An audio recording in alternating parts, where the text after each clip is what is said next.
அடுத்தபடியாக தலைமை பொதுக்குழு உறுப்பினர் காளிதாசன் அவர்கள் சிறிது உரையாற்றுவார். வரலாற்று சிறப்பு மிக்க பேரறிஞர் அண்ணா அவர்களின் திருவுருவ சிலை திறப்பு விழா மற்றும் அந்தமான் தமிழர்களின் வாழ்வுரிமைக்காக என்றும் போராடி கொண்டிருக்கிற திராவிட முன்னேற்ற கழகத்துடைய பொன்விழா.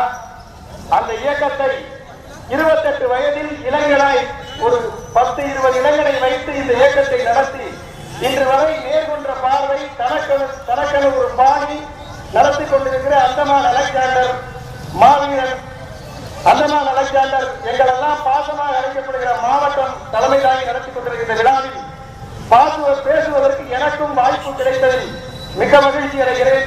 இந்த விழாவில் கலந்து கொண்டு சிறப்பிக்க தமிழினத்தின் வெடிவள்ளி நாளைய தமிழகம் அருமை அண்ணன் தளபதியார் அவர்கள் சற்று முன் பேரறிஞர் பெருந்தகை அவர் சிலையை